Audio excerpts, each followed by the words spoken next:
Hello everyone, I am Priyanka Gaur. Welcome back to my channel learning with pace. तो आज की video में हम बात करेंगे चिल्ड्रन विद स्पेशल नीड्स के बारे में।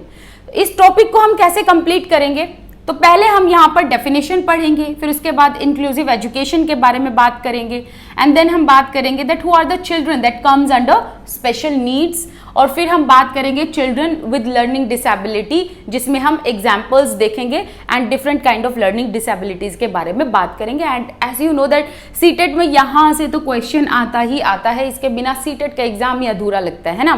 तो चलिए अपना टॉपिक शुरू करते हैं। अब देखो, children with special needs, special need, special, ठीक है, इस वर्ड को पकड़ो। देखो, हम सब लोग नॉर्मल भी हैं, हम सब लोग स्पेशल भी हैं। Okay, we are normal and special at the same time. अब स्पेशल हम कैसे हैं? आप और मैं एक दूसरे से अलग हैं, हम सबकी अलग अलग unique abilities, capabilities and talent है, राइट? तो हम सब लोग स्पेशल हैं किसी न किसी तरीके से, तो हमारी कुछ स्पेशल नीड्स, स्पेशल रिक्वायरमेंट भी है। तो ये कहने में कुछ गलत नहीं होगा कि हम सब लोग नॉर्मल भी हैं and we are special at the same time. अब देखो, ये जो टर्म है ना, चिल्ड्रन विद स्पेशल नीड्स, इसको जब अगर मैं एजुकेशनल साइकोलॉजी की बात करूं कि एजुकेशनल साइकोलॉजी जब आई, तो इस टर्म का जो मीनिंग है ना, वो एक ऑप्टिमिज्म की तरफ चला गया, एक पॉजिटिव साइड की तरफ चला गया। ठीक है, पहले क्या होता था, इन बच्चों को, जो बच्चे स्पेशल नीड्स के अंडर आते हैं, इनको डिसेबल्ड करके बुलाया जाता था। फिर बाद में इनको जो है इनको एक ऑप्टिमिस्टिक व्यू पॉइंट दिया गया एंड इंक्लूसिव या इंक्लूजन वर्ड जो है इनके साथ जोड़ा गया, मेन स्ट्रीमिंग वर्ड इनके साथ जोड़ा गया। ठीक है, खैर वो हम आगे बात करेंगे। अब देखो, ये जो डेफिनेशन है ये आपको करनी जरूरी है। A child who has abilities that are different from that of an average child is said to be a child with special needs। अब देखो, यहाँ ये कहा गया है कि एक वो बच्चा जो नॉर्मल बच्चे से अलग हो, उससे थोड़ा सा हटके हो, उसी को हम क्या कहेंगे? Children with special needs. जैसे कि यहाँ पर जो है 3-4 बच्चे हैं, ठीक है, ये हो गया 1, ये हो गया 2, ये 3, 4। अब ये जो 4 बच्चे हैं इससे हटके हैं, तो ये जो 4 बच्चे हैं ये क्या आएंगे? चिल्ड्रन विद स्पेशल नीड्स में आएंगे। और ये जो बच्चा है ये नॉर्मल या एवरेज चाइल्ड है। तो नॉर्मल या एवरेज चाइल्ड से हटकर जो बच्चे हैं, जो डेविएटेड बच्चे हैं, उन्हीं को हम चिल्ड्रन विद स्पेशल नीड्स कहते हैं। अब ये डेविएशन का मतलब क्या हुआ? ये हटकर जो मैंने वर्ड यूज किया, इसका मतलब क्या हुआ? तो डेविएशन किस टर्म में होगा? जैसे कि मेंटल, फिजिकल के बेसिस पर, साइकोलॉजिकल नीड्स या सोशल बेसिस पर। ठीक है, जैसे कि सपोज करो एक बच्चा जो बहुत ही ज्यादा क्रिएटिव है, बहुत ज्यादा क्रिएटिव है, वो एक नॉर्मल चिल्ड्रन से डेविएटेड है, उससे थोड़ा हटके है, तो वही एक स्पेशल नीड में आ जाएगा, जो बहुत ज्यादा टैलेंटेड होगा या बहुत ज्यादा क्रिएटिव होगा। ठीक है, या एक वो बच्चा जो क्रिएटिव नहीं है लेकिन उसके अंदर कुछ और एबिलिटी है, लेकिन वो भी नॉर्मल चाइल्ड से हटकर है, तो वो स्पेशल नीड्स में आ जाएगा। ठीक है, अब देखो, जैसे ये वाला जो चीज है इसको हम बाद में पढ़ेंगे, पहले इसको हम पढ़ते हैं। अगर आपने ये समझ लिया तो समझो आपको ये जो टर्म है वो अच्छे से समझ आ जाएगी। देखो, children with special needs, that means कि कौन वो बच्चे हैं जो स्पेशल नीड्स के अंडर में आते हैं।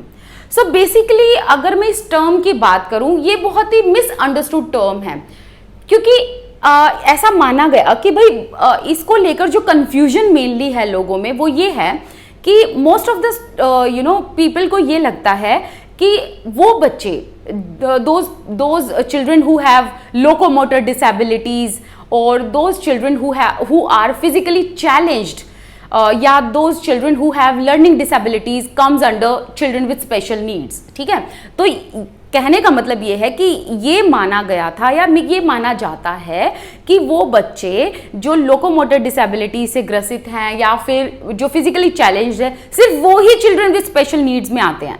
लेकिन ऐसा गलत है। इनफैक्ट जो टैलेंटेड या गिफ्टेड स्टूडेंट्स भी होते हैं, जो गिफ्टेड चिल्ड्रन भी होते हैं, वो भी चिल्ड्रन विद स्पेशल नीड्स में आते हैं। ठीक है, तो जो गिफ्टेड चिल्ड्रन हैं वो भी चिल्ड्रन विद स्पेशल नीड्स में आएंगे, एंड जो फिजिकली चैलेंज चिल्ड्रन हैं वो भी चिल्ड्रन विद स्पेशल नीड्स में आएंगे। चिल्ड्रन विद बिहेवियरल डिसऑर्डर वो भी चिल्ड्रन विद स्पेशल नीड्स में आएंगे, या वो स्टूडेंट्स या वो बच्चे जिनमें लर्निंग डिसेबिलिटी है वो भी चिल्ड्रन विद स्पेशल नीड्स में आएंगे। एंड डेलिंक्वेंट चिल्ड्रन, डेलिंक्वेंट मीन्स जिसने किसी तरीके का एक अपराध किया हो, कोई क्राइम किया हो, वो चिल्ड्रन भी चिल्ड्रन विद स्पेशल नीड्स में आएंगे। ठीक है, तो पहली तो अपनी ये कंफ्यूजन दूर कर लो कि सिर्फ वो ही बच्चे जो लोकोमोटर डिसेबिलिटी या फिजिकली चैलेंज्ड हैं वो ही चिल्ड्रन विद स्पेशल नीड्स में नहीं आते। इनफैक्ट जो बहुत क्रिएटिव, इंटेलेक्चुअल एंड जो गिफ्टेड स्टूडेंट्स होते हैं, गिफ्टेड चिल्ड्रन होते हैं, वो भी चिल्ड्रन विद स्पेशल नीड्स में आते हैं।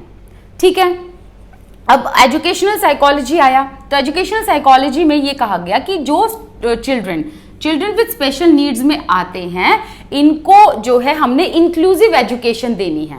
ठीक है, एक ऐसी एजुकेशन जिस क्लासरूम में सभी बच्चे हों। ठीक है, अब देखो यहां पर क्या बोला गया कि इंक्लूजन होना चाहिए एजुकेशन में, ओके, जिसमें किसी के साथ किसी भी तरीके का भेदभाव नहीं होगा।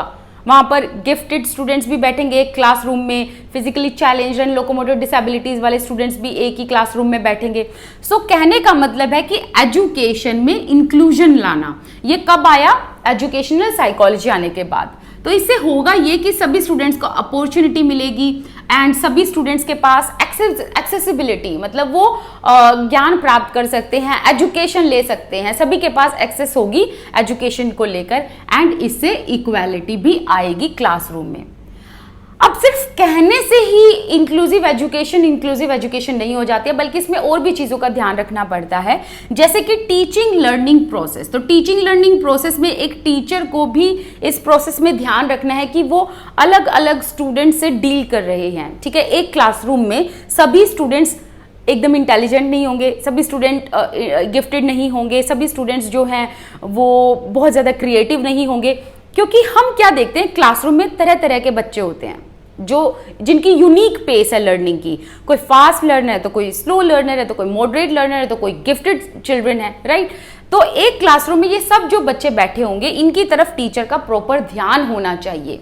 Then curriculum is also plays a very pivotal role in education. अब करिकुलम भी ऐसा होना चाहिए जिसमें सभी लर्नर्स की एबिलिटीज को, कैपेबिलिटीज को ध्यान में रखा जाए। एंड देन इवैल्यूएशन के टाइम पर भी हमें सिर्फ एक तरीके का टेस्ट कंडक्ट नहीं करना चाहिए, बल्कि जो चिल्ड्रन हैं उनकी अलग अलग नीड्स होती हैं, अलग अलग रिक्वायरमेंट्स होती हैं, अलग अलग कैपेबिलिटी, एबिलिटी है, उसके अनुसार हमने क्या करना चाहिए? इवैल्यूएट करना चाहिए उनको। ठीक है, तो हम क्या कह रहे हैं यहाँ पर? हम ये कह रहे हैं those children who comes under this special needs term, इनकी एक इंक्लूसिव एजुकेशन होनी चाहिए। एंड इससे होगा ये कि सभी के पास अपॉर्चुनिटी, एक्सेसिबिलिटी, इक्वालिटी होगी। इसके अलावा सिर्फ कह देने से इंक्लूसिवनेस नहीं होती है, इनफैक्ट हमें जो है टीचिंग लर्निंग प्रोसेस में भी ध्यान रखना होगा, करिकुलम एंड इवैल्यूएशन के टाइम पर भी ध्यान रखना होगा कि हम सिर्फ एक तरीके के बच्चे से डील नहीं कर रहे हैं, बल्कि हम तरह तरह के यूनिक पेस में बढ़ने वाले या तरह तरह के लर्नर से हम डील कर रहे हैं। ठीक है, आई बात समझ में? अब ये है मोस्ट इंपॉर्टेंट पार्ट, चलो इसको कर लेते हैं। अब चिल्ड्रन विद लर्निंग डिसेबिलिटीज। अब लर्निंग डिसेबिलिटीज तरह तरह की होती हैं, तो सबसे पहले है डिसलेक्सिया। अब डिसलेक्सिया का, अच्छा डिस, ये जो वर्ड है आगे देख रहे हो, सबके आगे ये जो वर्ड लगा है डिस, इसका मतलब होता है पुअर। ठीक है, किसका मतलब होता है? पुअर। डिस का मतलब होता है पुअर। सो डिसलेक्सिया का मतलब है रीडिंग डिफिकल्टी। अब जब से तारे जमीन पर मूवी आई ना, तब से मेरे ख्याल से सभी लोगों को पता चल गया होगा कि डिसलेक्सिया होता क्या है ना। लेकिन फिर भी मैं इसमें एग्जांपल दे देती हूँ। जैसे सपोज करो लिखा है रीडिंग, लेकिन जो बच्चा डिसलेक्सिया डिसऑर्डर से सफर कर रहा है वो इसको पढ़ डालेगा रीडिंग। ठीक है, डी की बजाय बी पढ़ डालेगा। एक नॉर्मल, देखो यहां पर एक चीज ध्यान रखना, इस वाली डेफिनेशन को हम पुट करते हैं। एक जो नॉर्मल बच्चा होगा, जो नॉर्मल चाइल्ड होगा, वो कहेगा रीडिंग, लेकिन इस नॉर्मल बच्चे से जो डेविएटेड बच्चा होगा, जिसको ये वाला डिसऑर्डर है डिसलेक्सिया, तो वो रीडिंग की बजाय पढ़ देगा रीडिंग। ठीक है, तो पढ़ने में डिफिकल्टी होना, that means dyslexia disorder, reading difficulty. Next है डिसकैलकुलिया। कैलकुलिया मतलब कैलकुलेट करना, तो जाहिर सी बात है यहाँ पर बात हो रही है मैथ्स की। सो मैथ्स की कैलकुलेशन में प्रॉब्लम हो जाती है, नंबर्स को अरेंज करने में, ascending descending. So basically mathematics में, अच्छा मैथमेटिक्स जो है ये एक एब्स्ट्रैक्ट गेम है। एब्स्ट्रैक्ट इन द सेंस आपको माइंड में कैलकुलेशन करनी पड़ती है, तो आपका सारा दिमाग जो काम करता है वो एब्स्ट्रैक्ट फॉर्म में करता है। तो जो स्टूडेंट्स होते हैं, जो चिल्ड्रन होते हैं जिनको डिसकैलकुलिया है, उनको कैलकुलेशन में दिक्कत होती है, उनको मैथमेटिक्स में दिक्कत होती है। सो मैथमेटिक्स से रिलेटेड जो भी चीज़ें होती है उसमें उनको प्रॉब्लम होती है। जैसे कि अगर 10 माइनस में 9 दे दिया, तो जो बच्चा डिसकैलकुलिया डिसऑर्डर से सफर कर रहा है वो इसको माइनस की बजाय प्लस कर देगा, वो 19 लिख देगा, राइट। इस तरीके की प्रॉब्लम फेस करता है। अब डिसग्राफिया डिसऑर्डर क्या होता है? देखो, डिस मतलब पुअर, ग्राफिया मतलब ग्राफ। ग्राफ क्या करते हो आप? ड्रॉ करते हो, राइट करते हो। तो यहीं से समझ जाओ डिसग्राफिया मतलब राइटिंग डिफिकल्टी। ओके, जैसे कि एक एग्जाम्पल है, एक नॉर्मल बच्चा लिखेगा द, लेकिन वो बच्चा जिसको डिसग्राफिया डिसऑर्डर है वो इसको लिख देगा TEH। ऐसे ही एक नॉर्मल बच्चा लिखेगा मी, ME, लेकिन जो डिसग्राफिया डिसऑर्डर से सफर कर रहा है बच्चा वो इसको लिख देगा EM। समझ गई मेरी बात? तो इस तरीके की प्रॉब्लम जो है चिल्ड्रन को होती है, those who are suffering with dysgraphia. अच्छा, एक और चीज, काफी सारे स्टूडेंट्स को डिसलेक्सिया एंड डिसग्राफिया में एक कंफ्यूजन होती है। देखो यहां पर वो रीड कर रहा है, लिखा हुआ होगा रीडिंग, लेकिन रीड कर देगा रीबिंग। ओके, लेकिन डिसग्राफिया में लिखते लिखते गड़बड़ कर देता है बच्चा, दा को TEH लिख देगा एंड मी को EM लिख देगा। ठीक है, तो ये तरीके की प्रॉब्लम आती है। अब इसके अलावा अच्छा और भी बहुत सारी दिक्कतें हो जाती हैं, जैसे कि अगर डिसलेक्सिया है बच्चे को तो उसका कम्युनिकेशन लेवल पुअर हो जाएगा, क्योंकि उसकी रीडिंग एबिलिटीज ऐसी है कि वो कम्युनिकेट ढंग से कर नहीं पाएगा आगे अच्छे से, है ना। तो एक ना एक प्रॉब्लम दूसरी प्रॉब्लम को क्रिएट कर देती है। तो आप कहीं ना कहीं देखोगे जो चिल्ड्रन ऐसे डिसऑर्डर से सफर कर रहे होते हैं उनमें कहीं ना कहीं लैक ऑफ कॉन्फिडेंस होता ही है। नेक्स्ट है डिस्प्रैक्सिया। अब डिस्प्रैक्सिया का मतलब क्या होता है? Difficulty in coordination. अब देखो, डिस मतलब पुअर, प्रैक्सिया वर्ड जो आया है वो आया है प्रैक्सीज से। अब प्रैक्सीज का मतलब होता है मूवमेंट। ठीक है, तो डिस्प्रैक्सिया का मतलब वो हुआ कि वो स्टूडेंट जिनको माइंड एंड हैंड इसका कोऑर्डिनेशन करने में दिक्कत होती है ना, तो मूवमेंट नहीं कर पाते। ठीक है, माइंड एंड हैंड का जो मूवमेंट है वो नहीं कर पाते, तो वो स्टूडेंट्स जो हैं जो कोऑर्डिनेशन में प्रॉब्लम करते हैं वो डिस्प्रैक्सिया से जो है सफर कर रहे होते हैं। तो यहां पर ध्यान रखना, प्रैक्सिया का मतलब होता है मूवमेंट। ठीक है, कि माइंड ने, सपोज करो माइंड ने कुछ उठाने को बोला लेकिन वो कोऑर्डिनेशन नहीं हो पाया। ठीक है, थोड़ा लेट दिमाग काम किया, एकदम से इंस्टेंट काम नहीं किया कोऑर्डिनेशन में, क्योंकि जब आप कोऑर्डिनेशन में काम करते हो ना तो आप ना, आपके आंख नाक कान खुले होते हैं, हाथ वगैरह काम कर रहे होते हैं, लेकिन डिस्प्रैक्सिया डिसऑर्डर में ऐसा नहीं होता। इसमें जो चिल्ड्रन है उनको थोड़ी सी प्रॉब्लम होती है कोऑर्डिनेट करने में। ठीक है, नेक्स्ट है डिस्फेजिया या अफेजिया। इसमें बच्चों को लैंग्वेज डिफिकल्टी होती है, कम्युनिकेट नहीं कर पाते, अपनी बातों को दूसरों तक एक्सप्रेस नहीं कर पाते। अब इसको याद रखने का तरीका ये कर लेना कि डिस्फेजिया, अफेजिया बोलने में भी थोड़ा सा अजीब सा ही लग रहा है, तो शायद जो है बोलने में अजीब लग रहा है तो लैंग्वेज डिफिकल्टी हो गई है ना। इस तरीके से आप इसको याद कर सकते हो।